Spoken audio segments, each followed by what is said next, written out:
Hi guys! Welcome sa Engineered Math Channel. So, ang topic natin ngayon is for Advanced Engineering Mathematics, which is Solving Equations with Complex Numbers, Part 2. So, kung hindi nyo pa napapanood yung Part 1, ililink ko na lang sa description para ma-check nyo muna, para meron na kayong idea about the topic. Okay? So, ito yung mahalagang concepts na apply natin for solving equations with complex numbers. So, if given Z1 is equal to A1 plus B1I, Z2 is equal to A2 plus B2I, Z1 is equal to Z2 if A1 is equal to A2 and B1 is equal to B2. Or if the real part of Z1 is equal to the real part of Z2, and imaginary part of Z1 is equal to the imaginary part of Z2. Okay, so tandaan natin to. Apply natin yan mamaya. Sa part 1, nakasolve na tayo ng problems. Umabot tayo sa problem number 4. Okay, so tuloy lang natin. Let's have problem number 5. So solve for Z if Z squared is equal to I. Okay, so kung isa-solve natin to ng direkta, pwede nyong kuhain yung square root of both sides, di ba? So para Z is equal to the square root of I. Pero assuming na hindi pa natin alam yung pagkuha ng square root ng imaginary number or complex number, so hindi muna natin gagamitin yung method na yan. Hindi pa natin alam yung De Moivre's theorem. Okay? So isa-solve natin to algebraically. So ile-let muna natin let z is equal to x plus yi. So ang goal natin is mahanap yung value ng x and y para makuha yung pinaka-value ng z, the solution ng equation. So ipa-plug in ko muna sa c ito, yung x plus yi, then quantity squared is equal to I. So expand natin to, square of a binomial. So square the real part, yung x squared, plus 2 times the product of the real and imaginary part, or the first term and the second term, x times yi, so that's xyi, plus the square nung imaginary part or yung second term na yi, so yi quantity squared, equal to I. So simplifying, we have x squared plus 2xyi plus yi squared, that's y squared, I squared, right? Distribute the exponent to, equal to I. So we have x squared plus 2xyi plus y squared times I squared. Alam natin that that's equal to negative 1. So therefore, magiging y squared times negative 1, negative y squared na yan, equal to I. Okay, ngayon, pwede nating pag-combinean yung x squared minus y squared. Kasi pareho silang real, di ba? Walang imaginary I. So, magiging x squared minus y squared. Ito yung real part. Plus 2xyi, yung imaginary part. Equal to I. And then, para mag-equal tong complex number sa left sides, mag-equal siya sa right side, dapat yung real part is equal din, yung real part ng left side is equal sa real part ng right side, and yung imaginary part ng left side is equal din sa imaginary part ng right side. So kung i-equate natin yung real part ng left side, that's x squared minus y squared, equal sa real part ng right side. Dahil wala tayong real part, diba, 0, pwede nyo kasing isulat yan as 0 plus I. So therefore, equate natin sa 0 ito. Okay, sa real part ng right side. So isang equation to. Next, yung imaginary part naman ng left side, which is itong 2xy, equate natin sa imaginary part sa left side, which is etong I, or yung coefficient niya is 1, right? So we have 2xy equal to 1. equation 2. And tapos, isa-solve natin simultaneously itong two equations in two unknowns x and y. So, depende na sa inyo kung paano nyo isa-solve your own method. So, ang gagawin ko na lang, from equation 2, isa-solve ko si y in terms of x. So, di-divide ko to both sides by 2x. Para masasolve ko si y equal to 1 over 2x.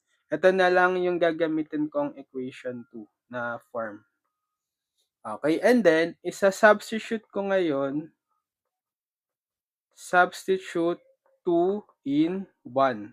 So, itong y na to in terms of x, ipa-plug in ko sa equation 1. Para magiging isang equation, isang na lang yung equation, magiging in terms of x. So, magiging x squared minus y. So, papalitan ko na siya ng 1 over 2x. And then, quantity squared equals 0. Yan. So, simplifying, magiging x squared minus 1 over 2x squared is, bale, didistribute yung exponent na 2, numerator, denominator, 1 squared over 2x, quantity squared. So, magiging x squared minus 1 squared is 1. 2x squared is 2x times 2x, 4x squared, equal to 0. Okay? So, pwede natin tong i-multiply both sides by 4x squared, yung LCD. So, 4x squared times x squared, 4x to the 4th, minus 4x squared times 1 over 4x squared, cancel yung 4x squared, 1 na lang, is equal to 0. So, pwede natin tong i-factor. Difference of two squares. Isulat lang muna natin tong 4x squared as 2x squared quantity squared minus yung 1 squared. So, difference of 2 squared, pag finactor natin, that's 2x squared plus 1 times 2x squared minus 1 is equal to 0. Diba? And then, equate each factor to 0. 2x squared plus 1 is equal to 0. And 2x squared minus 1 is equal to 0. So, dito, kapag sinolve natin si x, transpose si 1 sa kanan, 2x squared is negative 1. Divide ko muna both sides by 2. Cancel yung 2x squared is negative 1 half. And then, pag in-square root natin both sides para ma-solve si x, bale plus minus square root of negative 1 half. Or, plus minus, bale, gawin ko siyang square root of negative 1 over square root of 2. Right? Dinistribute ko yung square root sa taas saka sa baba. E di yung square root of negative 1 is I over square root of 2. So, ito yung isang possible value ng x, plus minus I over square root of 2. Paano kapag yung isa, 2x squared minus 1 is equal to 0? Solve for x then. Transpose si negative 1 sa kanan, 2x squared is equal to 1. And then, divide both sides by 2. X squared is equal to 1 half. And then, get the square root of both sides para ma-solve si x. So, cancel. X is plus minus square root of 1 half or plus minus square root of 1. Distribute yung square root sa taas saka sa baba. Or square root of plus minus 1 over square root of 2. Ngayon, anong sa dalawa yung pwede nyong gamitin? Actually, kahit try nyo, i-substitute nyo to, isa dito, doon sa value ng y na to, makukuha nyo yung possible solution. Diba? Ito yung value ng y. So, sige, try na lang natin ito para mas madali, walang I. So, dalawa yan, di ba? X is positive 1 over square root of 2 and x is negative 1 over square root of 2. So, kapag sinolve natin yung y, given that x is 1 over square root of 2, substitute nyo. y is equal to 1 over 2 times x, which is 1 over square root of 2. Okay? So, magiging y is 1 all over 2 over square root of 2. So, i-reciprocal nyo siya. Kasi 1 all over 2 over square root of 2 eh. So, that's y is equal to square root of 2 over 2. So, ito yung value nung y. So, meron tayong isang solution agad na, di ba, z is equal to x plus yi form. So, let's say sub 1, unang solution is yung x is 1 over square root of 2. So, sa-substitute nyo dito. Then, plus y is square root of 2 over 2. One solution. Or gusto nyo i-rationalize nyo tong 1 over square root of 2. Bale, i-multiply ko both numerator and denominator by square root of 2.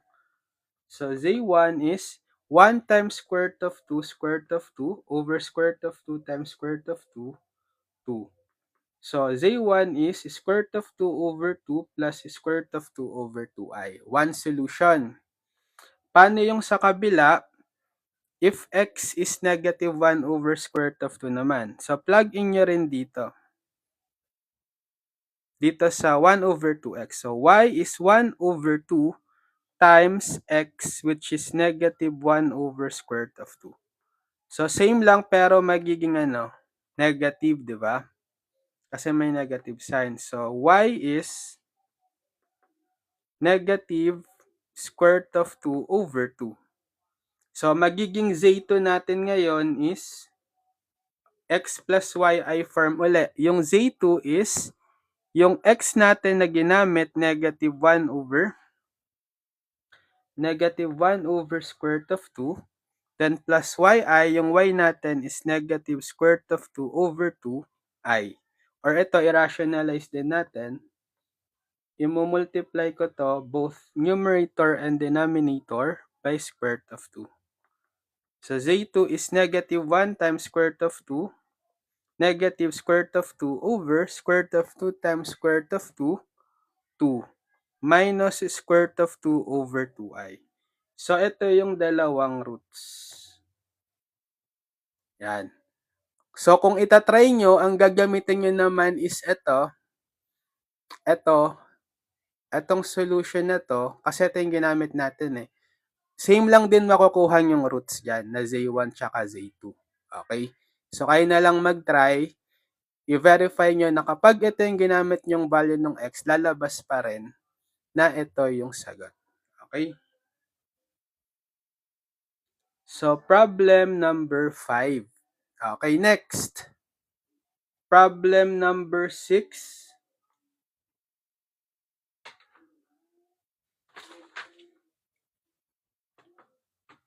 So, z conjugate squared is equal to 4z.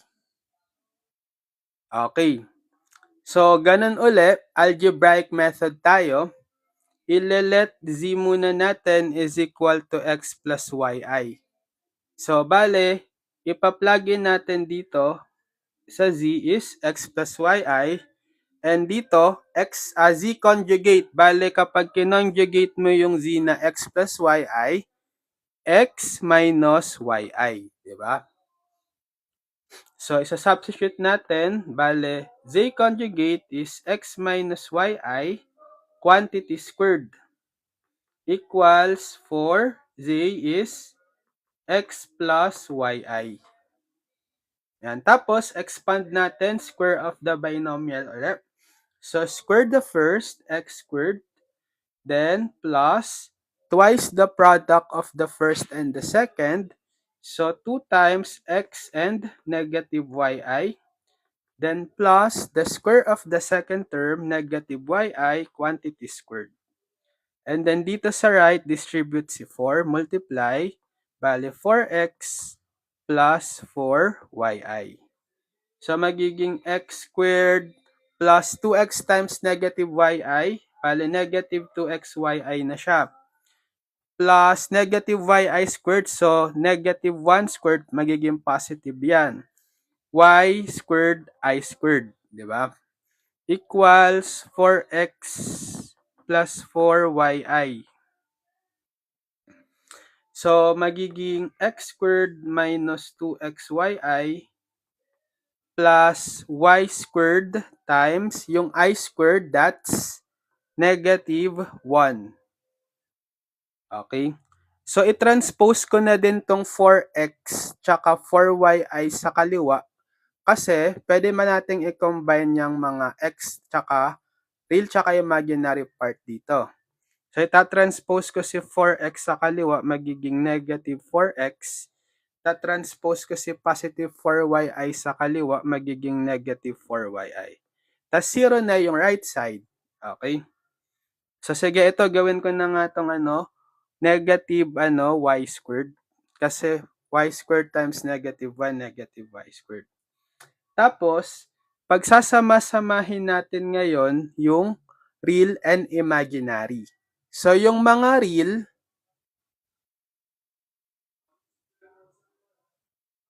yung walang I. Etong tatlong terms, di ba? So, gawin ko siyang x squared minus 4x minus y squared. Ito yung real part.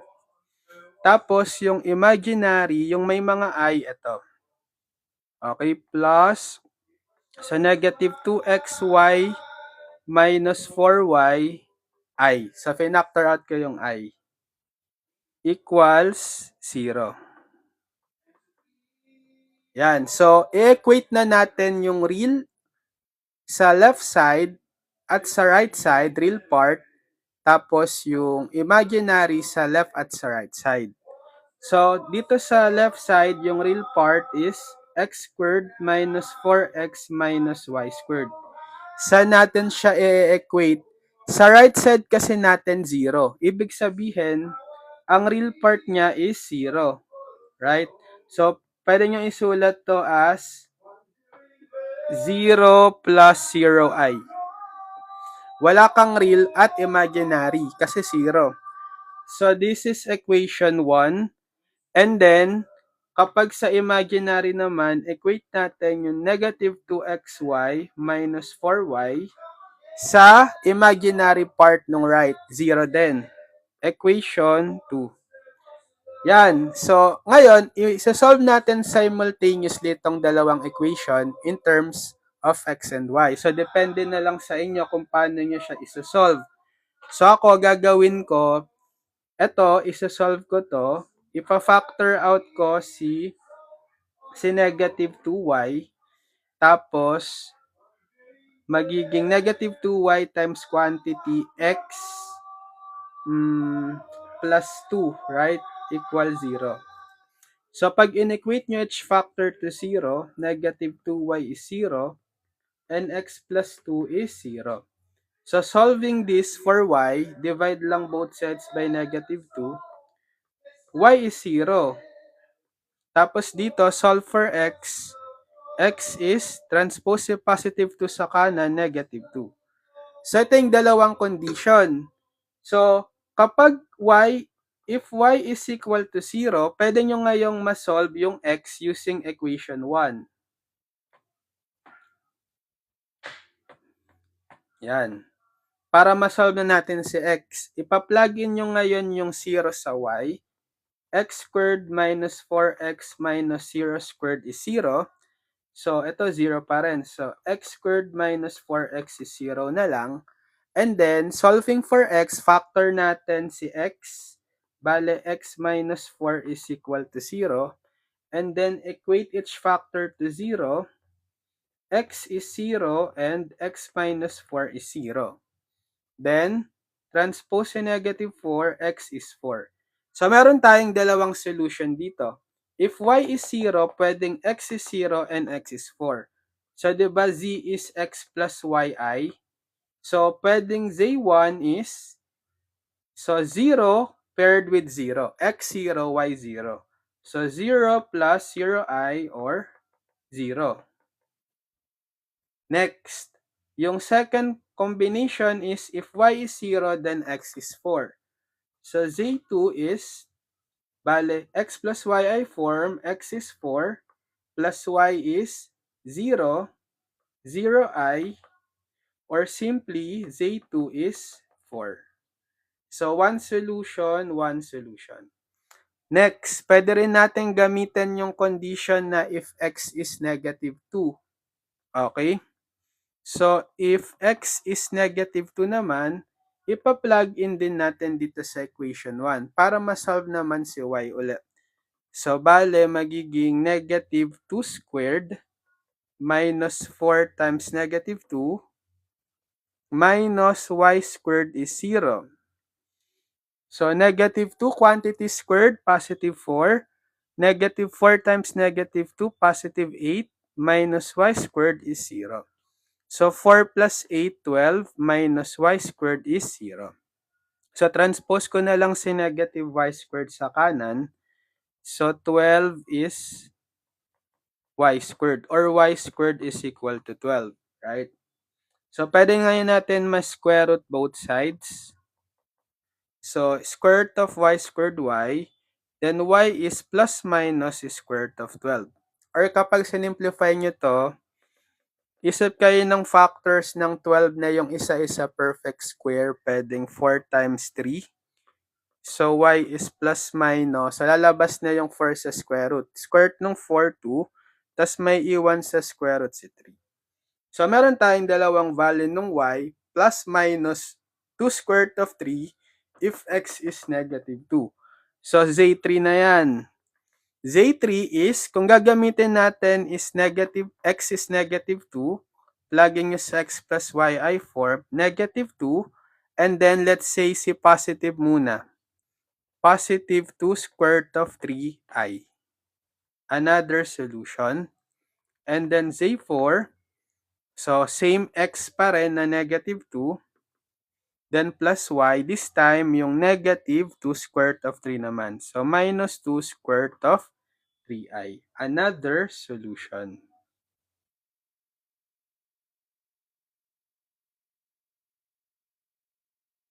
So, may apat tayong possible solution. Okay, problem number 6, 7. For problem number 7, z plus z plus 2z conjugate is equal to 1, 1 minus 2i over 1 plus 3i. So, algebraic solution, ile-let z muna natin, equal uli sa x plus yi. Okay? Tapos, yung z conjugate is x minus yi.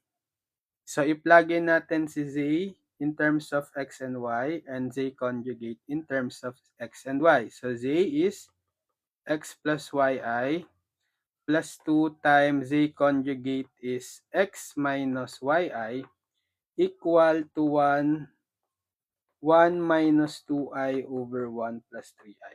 Pwede nyong gawin, excuse me, i-simplify natin to. Yung naturo ko sa inyo sa division of complex numbers, diba, sa previous video ko. Kasi dito sa left, yan yung mga real and imaginary part na may variable x and y. Tapos sa right, yung magiging complex number talaga na may values, real and imaginary. So, simplify natin to para mag-form siya na a plus bi. Okay?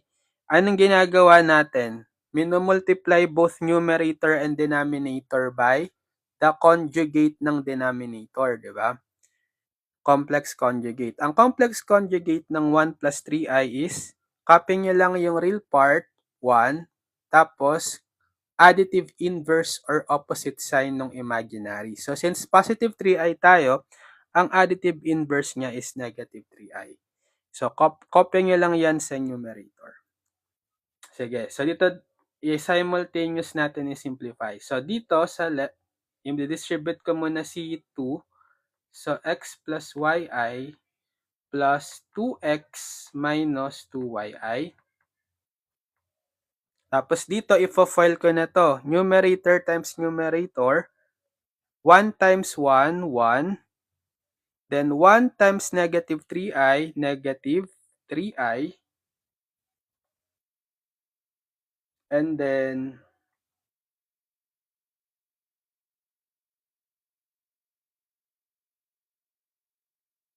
one minus,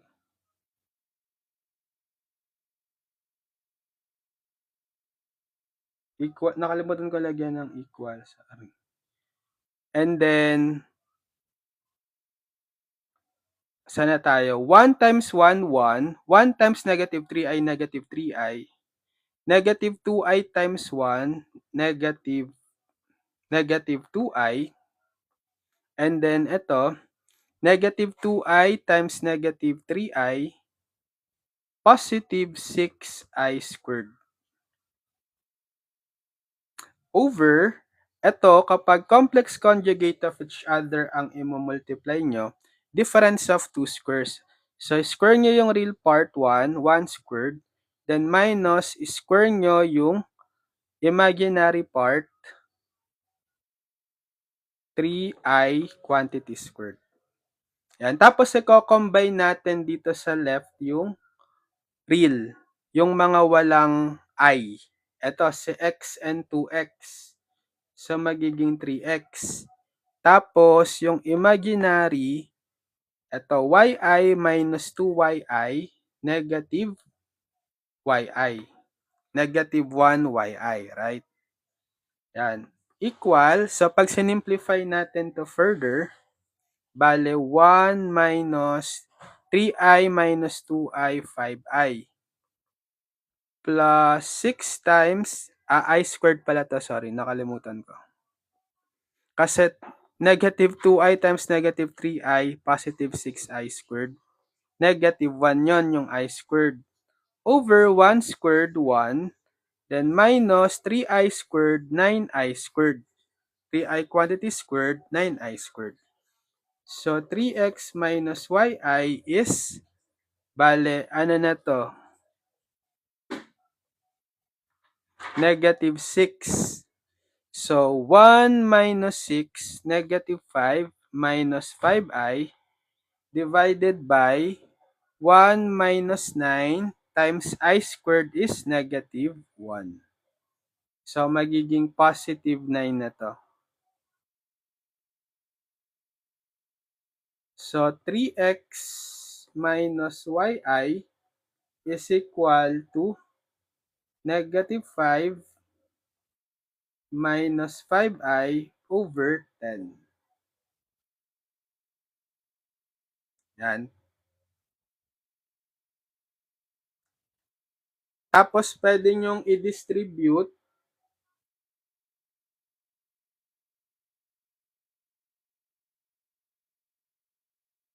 yung 10. Distribute nyo yung 10, no? So, 3x minus yi, bale, negative 5 over 10 minus 5 over 10i.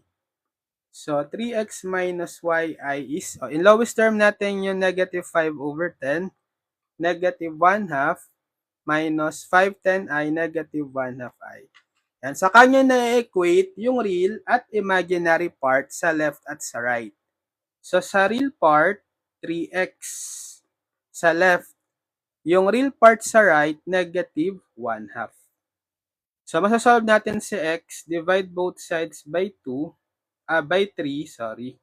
Cancel yung 3.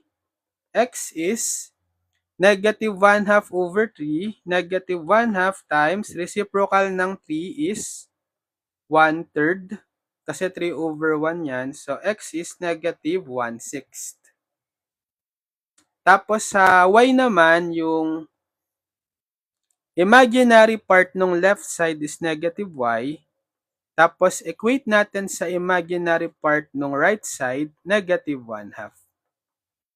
Yan. So, i-divide ko lang by negative 1 para ma-cancel yung negative ni y. So, y is negative 1 half divided by negative 1, magiging positive 1 half. So, therefore, ang sagot natin dyan is z is x plus yi form, di ba? Z is negative 1/6 plus 1 half I. Yan yung solution dito sa equation. Z.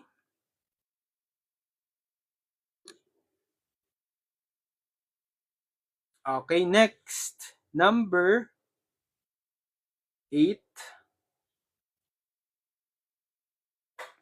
What if Z over 1 plus Z is equal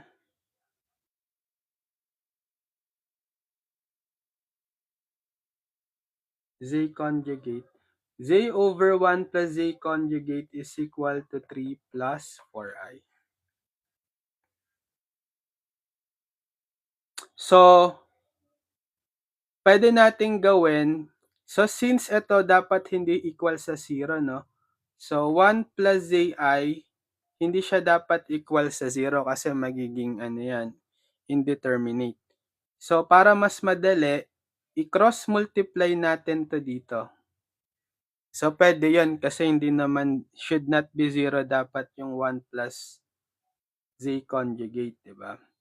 So, i-cross multiply natin, magiging Z is equal to 3 plus 4i times 1 plus Z conjugate. Tapos, ile-let Z natin uli muna x plus yi. Tapos, Z conjugate is x minus yi. So, substitute nyo dito. So, x plus yi, Z, is equal to 3 plus 4i times 1 plus Z conjugate x minus yi. So, ito, real part yan. Yung 1 plus x, tapos imaginary is negative yi. So, x plus yi, expand natin. So, ito muna, real, 3 times 1 plus x is 3 times quantity 1 plus x. Tapos, FOILA, 3 times negative yi, negative 3yi.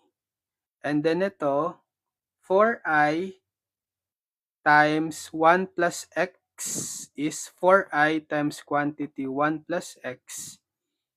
And then 4i times negative yi, negative 4yi squared. Yan. So, simplifying, magiging x plus yi is, distribute natin, 3 times 1, 3, plus 3 times x, 3x. Ito, copy negative 3yi. Ito, distribute si 4i. 4i times 1, 4i, plus 4i times x, 4xi. And then ito, negative 4y, I squared is negative 1. So, magiging negative 4y times negative 1, positive 4y na lang. Okay. Sige, equate na lang natin to 0 para may mako-combine tayo, no? Transpose ko to sa, yung mas onte na lang ang itatranspose ko na term sa kanan. Kasi pag ito transpose natin, mas marami. So, 0 is equal to, so copy natin to,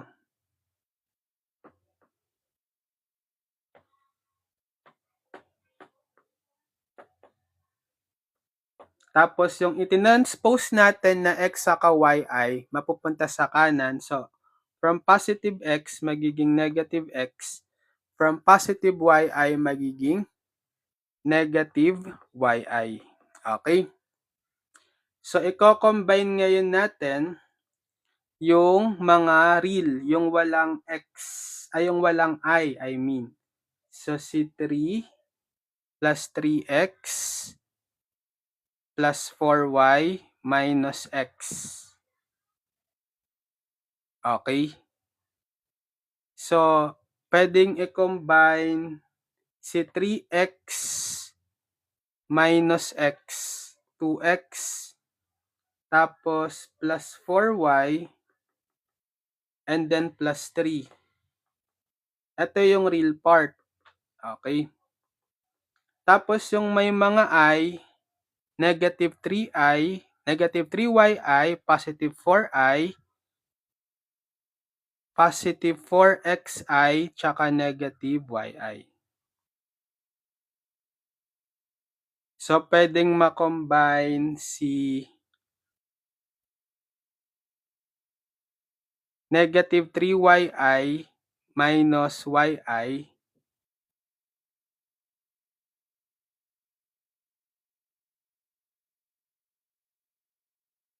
negative, ito muna yung positive 4xi, walang mako-combine. Tapos, ko-combine si negative 3y minus y, negative 4yi plus 4i. Or pag finactor out natin dito si i, magiging 4x minus 4y plus 4i. Yan na, ganito na lang.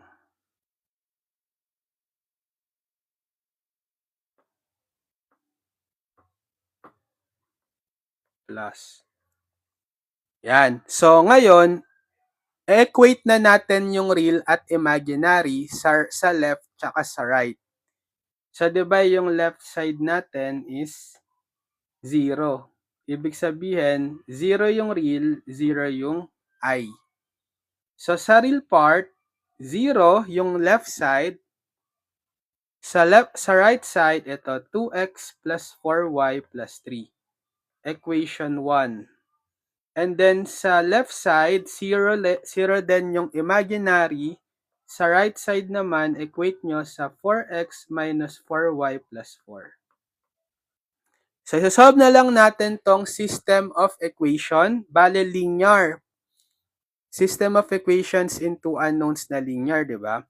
I-ano natin, i-transpose ko si 3 dito para negative 3 is equal to 2x plus 4y or sige, 2x plus 4y is negative 3. Ito na lang yung bagong itsura ng equation 1.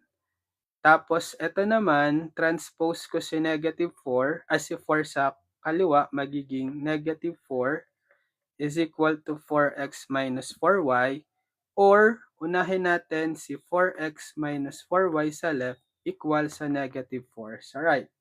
Ito na lang yung bagong form ng equation 2. Okay, so paano isa-solve to? Pwedeng elimination method. Kasi additive inverse na yung coefficient ni y. Positive 4 and negative 4. Pag inad natin yan, makakancel na si y. Eliminated na si y. So, 2x plus 4x, 6x, tas 4y plus negative 4y, 0, equals negative 3 plus negative 4, negative 7. Then, divide both sides by 6. X is negative 7/6. Okay?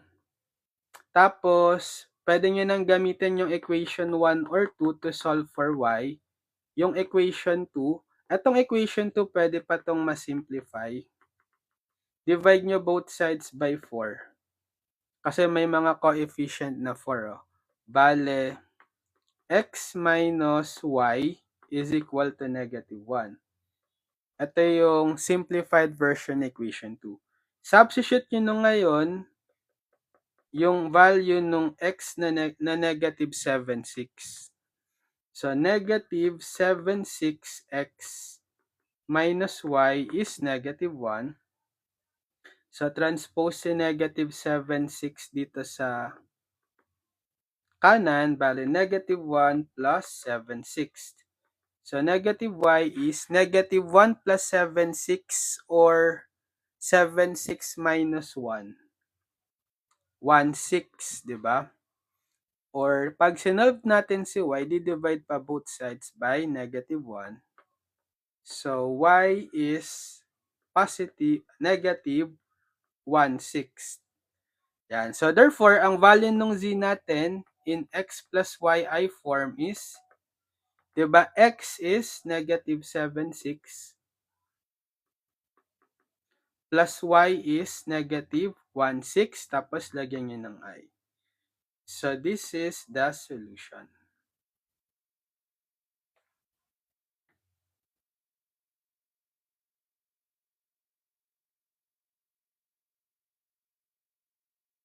So, nakasolve din tayo ng 8 problems. Okay. So, siguro hanggang dito na lang for the topic solving equations involving complex numbers.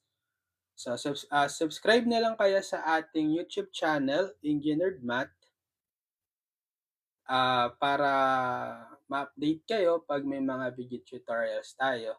Click nyo na rin yung notification bell para ma-update kayo.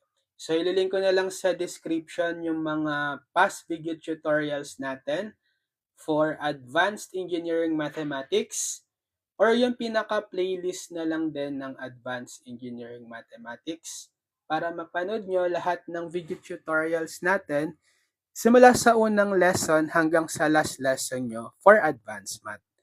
Para meron na kayong video tutorial playlist guide from our YouTube channel, Engineered Math, para sa buong subject nyo na Advanced Engineering Mathematics.